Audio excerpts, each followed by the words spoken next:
తొలి ఏకాదశి ఎంతో శక్తివంతమైన, ఎంతో పవిత్రమైన రోజు. ఈరోజు ఈ ఆహారాన్ని అస్సలు తినకూడదు. మరదేంటో తెలుసుకునే ముందు విన్నంతనే సకల ఐశ్వర్యాలు కలగచేసే ఒక విశేషమైన కథను ఇప్పుడు తెలుసుకుందాం. పూర్వం ఒక మహారాజుకి 4 కూతుళ్లు ఉండేవారు. అందులో 3 కూతుళ్లు తండ్రిని పొగుడుతూ అన్ని ఐశ్వర్యాలకు తండ్రే కారణమని చెప్పేవారు. 4వ కుమార్తె మాత్రం సర్వేశ్వరుడే అన్నిటికీ కారకుడని పలుకుతూ ఉండేది. అలా అన్నప్పుడల్లా తండ్రికి చాలా కోపం వచ్చేది. అలా అంటుందని 4వ కుమార్తెపై కోపం వచ్చి ఆమెను ఒక నిరుపేద బ్రాహ్మణుడికిచ్చి వివాహం చేసి, మీరు నా దేశం నుంచి వెళ్ళిపోండి అని ఆజ్ఞాపించాడు. అప్పుడు వారు భక్తి భావంతో పక్క రాజ్యానికి వెళ్లి అక్కడ బిచ్చమెత్తుకుంటూ జీవించసాగారు. ఒకరోజు ఆమె భర్త ఎక్కడికి వెళ్ళినా బిచ్చం దొరకలేదు. ఇంటి దగ్గర భార్య చేతులలో ఏమీ లేకుండా రావద్దని పలకడంతో ఏమీ తోచక ఆ బ్రాహ్మణుడు దారి మధ్యలో చచ్చిపడి ఉన్న ఒక పామును తీసుకుని ఇంటికి వెళ్లి భార్యకు ఇచ్చాడు. దాంతో ఆమె ఇది దేనికే పనికిరాదని బయటకు విసిరేసింది. ఆ సమయంలోనే ఆ దేశపు రాజు స్నానం చేసే ముందు విలువైన తన బంగారపు కంఠహారాన్ని గట్టుమీద పెట్టి స్నానం చేస్తూ ఉండగా మెరుస్తున్న ఆ నగను చూసి అది చేప అనుకుని గద్ద దాన్ని తన్నుకుపోయింది. కొంత దూరం పోయేసరికి అది చేప కాదని తెలుసుకుని ఆ బ్రాహ్మణుడి భార్య పారవేసిన పాము దగ్గర ఆ హారాన్ని పారేసి పామును తీసుకుపోయింది. ఆ విలువైన కంఠహారాన్ని భార్య చూసి దాన్ని తీసుకుని భర్తకు ఇచ్చింది. స్నానం ముగిసిన తర్వాత ఆ దేశపు రాజు తన విలువైన కంఠహారం కనిపించకపోయేసరికి బాధపడి నా కంఠహారం తెచ్చి ఇచ్చిన వారికి గొప్ప బహుమతి ఇస్తాను అని చాటింపు వేయించాడు. అది విన్న బ్రాహ్మణ దంపతులు ఆ కంఠహారాన్ని తీసుకువెళ్లి రాజుగారికి ఇచ్చారు. అప్పుడు రాజు మీకేం కావాలో కోరుకోమన్నాడు. దానికి బ్రాహ్మణుడి భార్య ఇలా పలికింది, రాజా, అమావాస్య రోజు మా ఇంట్లో తప్ప ఈ రాజ్యంలోనూ మీ రాజభవనంలో కూడా దీపాన్ని వెలిగించకుండా ఉండేలా ఆజ్ఞాపించండి అని కోరుతుంది. దానికి రాజు సరే అని అలాగే ఆజ్ఞాపించాడు. ఇక అమావాస్య రోజు లక్ష్మీదేవికి ఎంతో ఇష్టం కాబట్టి శ్రీ మహాలక్ష్మి యథాప్రకారం రాజ్యంలోకి వచ్చి చూడగా రాజ్యమంతా చీకటిగా ఉంది. కాని బ్రాహ్మణ దంపతుల గృహంలో దీపం వెలుగుతూ ఉంది. ఆ దృశ్యాన్ని చూసింది అమ్మవారు. ఎంతో సంతోషించింది. వెంటనే ఆ దీపం ఉన్న ఇంట్లోకి వెళ్లి కూర్చుని ఆ ఇంటిని ఆశీర్వదించింది. ఇక ఆ రోజు నుంచి ఆ బ్రాహ్మణ దంపతులు అష్టైశ్వర్యాలతో భోగభాగ్యాలతో సుఖంగా ఏ కొరత లేకుండా జీవించారు. ఈ కథ వల్ల ధనం లేని సమయంలో కంగారు పడకుండా యుక్తితో ఆలోచిస్తే ఆ లక్ష్మీదేవి అనుగ్రహాన్ని మళ్లీ పొంది ఐశ్వర్యాన్ని పొందవచ్చని మనం తెలుసుకోవచ్చు. మరి ఎంతో విశేషమైన తొలి ఏకాదశి రోజు తినకూడని పదార్థాల గురించి ఇప్పుడు తెలుసుకుందాం. ఈ రోజు వండిన ఆహారాలు అస్సలు తినకూడదు. ఉసిరికాయ తినకూడదు. చింతపండు అస్సలు తినకూడదు.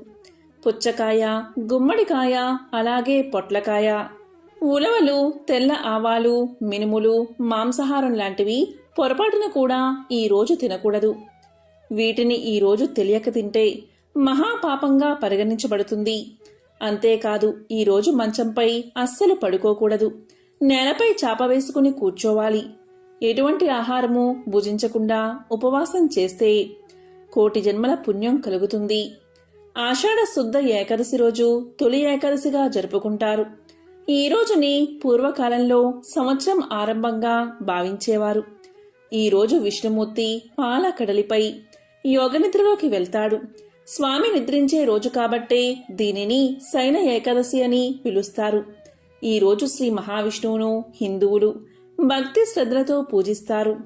ఇలా స్వామిని ఆరాధించడంలో దీపారాధనకు ఎంతో ప్రాధాన్యత ఉంటుంది. కొంతమంది తెలియక ఈరోజు ఈ చిన్న పొరపాటు చేయడం వల్ల ఫలితం శూన్యంగా మారుతుంది. చాలామంది తెలియక దీపారాధనను భూమిపైనే వెలిగిస్తారు. దీపారాధన ఆ విధంగా నేలపై వెలిగించకుండా ఏదైనా ఆకుపై వెలిగిస్తే సకల శుభాలు కలుగుతాయని శాస్త్రాలు చెప్తున్నాయి. ఈ రోజు కనుక దీపారాధన చేసే సమయంలో రావి ఆకును ఉంచి దానిపై ప్రమిదలు పెట్టి దీపారాధన చేస్తే కలిగే పుణ్యాన్ని తెలుసుకుంటే మీరే ఆశ్చర్యపోతారు. రావి చెట్టు అంటే శ్రీ మహావిష్ణువుకు ఎంతో ప్రీతిపాత్రమైనది. రావి చెట్టు సాక్షాత్తు మహావిష్ణు స్వరూపం. అందుకే ఈ తొలి ఏకాదశి రోజు రావి చెట్టు ఆకు మీద మీరు దీపారాధన ప్రమిదలు లేదా కుందులు ఉంచి దాంట్లో ఆవు నెయ్యి పోసి దీపారాధన చేసినట్లయితే విష్ణుమూర్తి అనుగ్రహం మీకు సులభంగా కలుగుతుంది. అదేవిధంగా త్రిమూర్తుల స్వరూపం రావి చెట్టు అని మన పురాణాలు చెప్తున్నాయి. త్రిమూర్తుల అనుగ్రహం కలగాలి అన్నా, ఆర్థిక ఇబ్బందుల నుంచి బయటపడాలి అన్నా ఎంతో పవిత్రమైన ఈ తొలి ఏకాదశి రోజు రావి చెట్టు ఆకుల మీద ప్రమిదను ఉంచి ఇంట్లో దీపారాధన చెయ్యండి. ఇలా చేస్తే ఉత్తమ ఫలితాలు కలుగుతాయి.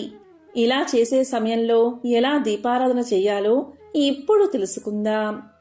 ఈ విధంగా మీరు రావి చెట్టు ఆకు మీద దీపారాధన చేస్తున్న సమయంలో ఈ రావి చెట్టు ఆకు కాడ భగవంతుని ఫోటో వైపు ఉండాలి.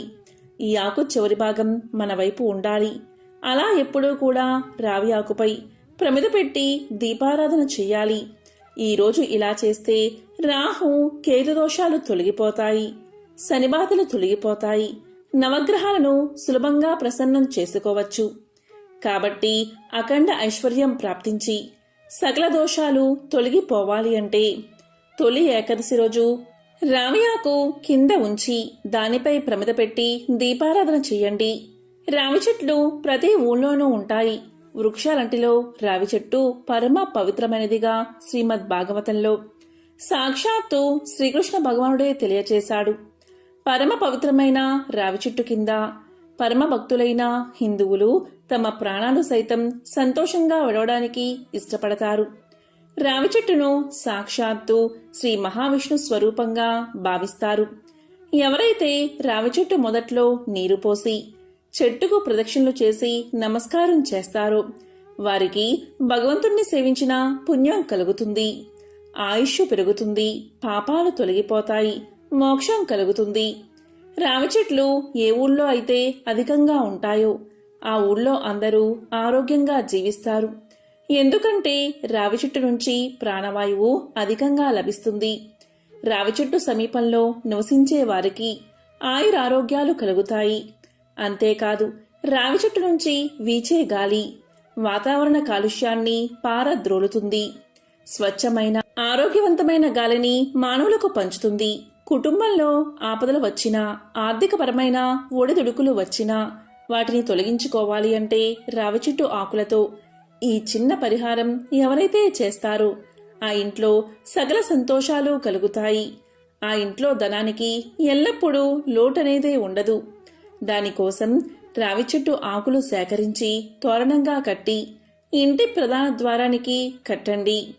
అవి ఎండిపోయాక వాటిని తీసేసి మరలా రావి ఆకులతో తోరణం చేసి గుమ్మానికి కట్టండి. ఈ విధంగా 9 సార్లు చేస్తే ఆ ఇంట్లో ఉన్న అన్ని సమస్యలు తొలగిపోతాయి. పురాణాల ప్రకారం రావి చెట్టును అశ్వత్థ వృక్షము అని పిలుస్తారు. అలా పిలవడానికి ఒక కారణముంది. పూర్వం అశ్వత్థామ, పిపాల అనే 2 రాక్షసులు ప్రజలను వేధిస్తూ ఉండేవారు. అశ్వత్థుడు చెట్టు రూపంలోకి మారితే పిపాలుడు బ్రాహ్మణి రూపాన్ని ధరించేవాడు. పిపాలుడు దారిన పోయేవారిని పిలిచి ఆ చెట్టు పవిత్రమైనదని, దాన్ని తాకితే పుణ్యం పొందుతారని పలికేవాడు. ఆ మాయమాటలు నమ్మి ఆ మొక్క దగ్గరకు రాగానే అశ్వత్థుడు ఆ మనుషులను తినేవాడు. ఇలా ప్రజల్ని వేధిస్తున్న ఆ రాక్షస జంటను శనిదేవుడు సంహరించి ప్రజలకు రక్షణ కల్పించాడు. ఆ విధంగా రాక్షస సంహారం జరిగిన శనివారం రోజు రావి చెట్టును తాకి పూజించడం ద్వారా శనిదేవుడి అనుగ్రహాన్ని ప్రతి ఒక్కరూ పొందవచ్చు. రాక్షసుడి పేరు మీదనే రావి చెట్టును అశ్వత్థ వృక్షము అని పిలుస్తారు. శనివారం రోజు రావి చెట్టులో లక్ష్మీదేవి ఉంటుందని నమ్మకం. సంతానం లేనివారు శనివారం రోజు రావి చెట్టును పూజించి రావి చెట్టుకు నీరు పోసి ఆ చెట్టుకు ప్రదక్షిణలు చేసి ఆ చెట్టుకు ఆడవారు పొట్ట తగిలేలా హత్తుకుని మనసులో కోరిక చెప్తే తప్పక సంతానం కలుగుతుందట. ఈ విధంగా మన పూర్వీకులు పాటించి ఎన్నో ఉత్తమ ఫలితాలను పొందారు. రావి చెట్టు నీడలో పరమశివుని నిర్యాణం తర్వాత కలియుగం మొదలైందని లెక్క. ఈ విధంగా నేడు మనం జీవిస్తున్న ఈ కలియుగానికి ప్రథమ సాక్షి రావి చెట్టు. అందుకే రావి చెట్టుకు అంతటి గౌరవం. ఇక రావి చెట్టు మనకు చేసే ఆరోగ్యపరమైన మేలు ఏ చెట్టు చెయ్యదు. ఈ రోజుల్లో ఎంతోమంది ఎదుర్కొంటున్న సమస్య నడుము నొప్పి.